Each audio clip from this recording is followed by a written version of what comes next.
In today's video, I'm going to teach you how to assign repository permissions in Azure DevOps. Whether you're a project manager or a systems administrator, understanding how to manage access to your repositories is crucial for maintaining a secure and efficient workflow. So, grab a cup of coffee and let's dive into it. First, to get started, you'll want to sign into your Azure DevOps organization. Once you're signed in, navigate to the section labeled Projects and select the specific project you're working with. This is the foundation for everything you'll be doing today, so make sure you're in the right project. Now, let's make sure that the user or the group that needs these permissions is actually present in the project. Head over to Project Settings and click on Permissions, or you might see it labeled as Security. Here, you can check to ensure that your user or your Azure Active Directory (AAD) group is included. If they're not, don't worry. You can create a custom group if necessary, or simply add new users to the project. As you do this, don't forget to assign an appropriate access level, which should be at least basic or higher, depending on what they need to do. Next, it's time to navigate to the repository's specific security settings. Stay in Project Settings, then proceed to Repos, and from there, move to Repositories.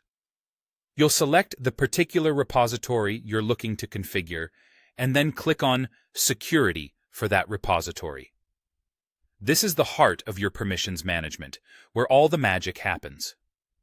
In the Security tab, you'll see a list of existing groups and users. If you don't see the group or user you need, don't fret. Simply click on the option that looks like +add and search for them by their name or user principal. Once you've added them, click on their name to bring up the permission grid where you can start assigning permissions. Here's where you tailor access to fit the specific needs and roles of your users. For most scenarios, setting Read to Allow ensures they can view and clone the repository, which is useful for developers. If someone needs to push code, make sure Contribute is set to Allow. Additionally, you can fine-tune permissions for creating branches, managing permissions, and even choosing whether they can create tags.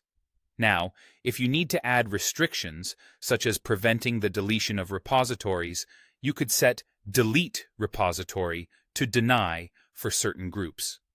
One important thing to verify is any inherited permissions from the project or organization level to ensure they don't unintentionally override your changes. Finally, once you're satisfied with the permissions you've set, make sure you click on Save Changes if that option appears. It's a good idea to log in as a user in the group you've configured to double-check if they can or cannot perform the actions you expect. This testing is vital in ensuring everything works as planned.